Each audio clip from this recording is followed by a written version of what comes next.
احقاف کی 16 نمبر آیت کے بارے میں یہ سوال ہے. تو اس میں جو حصہ ہے کہ اعوذ باللہ من الشیطان الرجیم بسم اللہ الرحمن الرحیم وحملہ وفصالہ 30 شہرا حتی اذا بلغ اشدہ وبلغ 40 سنہ قال ربی اوزعنی ان اشکر نعمتک التی انعمت علی. تو ان کا اب سوال یہ 40 سے متعلق ہے کہ اس کی کیا اہمیت ہے اور اس کی کیا سگنیفیکنس ہے. 40 سنہ 40 سال کو کس کے متعلق ہے؟ 40 سال کا ہو گیا لڑکا. جی پورے دوبارہ پھر آیت پوری آیت حضور پڑھ دیتا ہوں.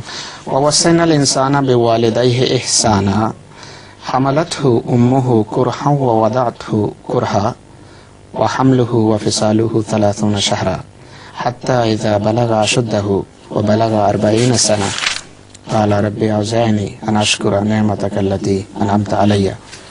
40 کی کہنے کی حکمت یہ ہے کہ خدا تعالیٰ نبوت عطا فرماتا ہے 40 سال میں.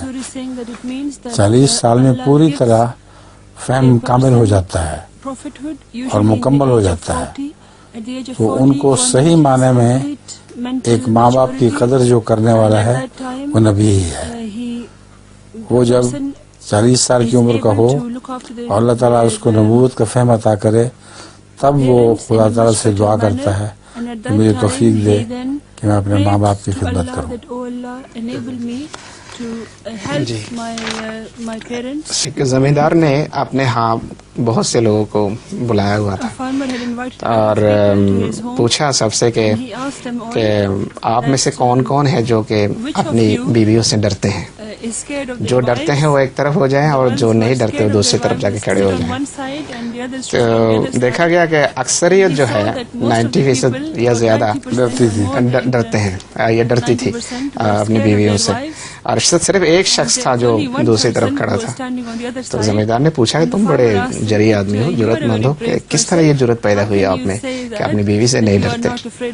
اس نے کہا جرأت کا تو مجھے پتہ نہیں، جب میں آ رہا تھا صبح تو بیوی نے مجھے بتایا کہ ہمیشہ اکثریت کے خلاف کرنا ہے، اکثریت کے ساتھ نہیں کبھی کھڑے ہونا، ان کے خلاف جانا ہے. اس لیے میں ان سے علیحدہ کھڑا ہوں.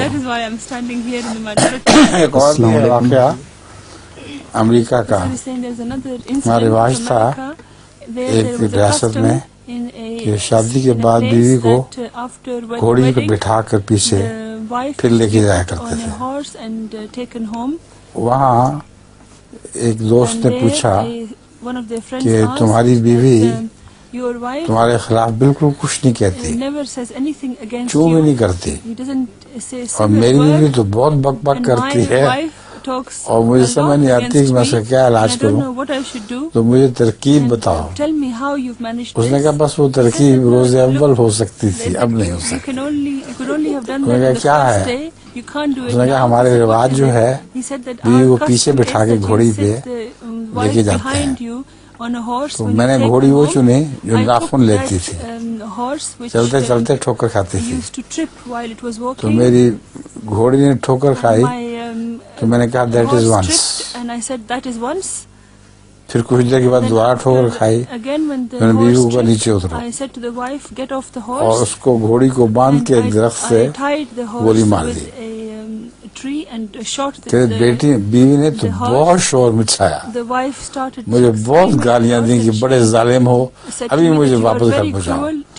جب وہ خاموش ہوئی تو میں نے کہا دیٹ از ونس.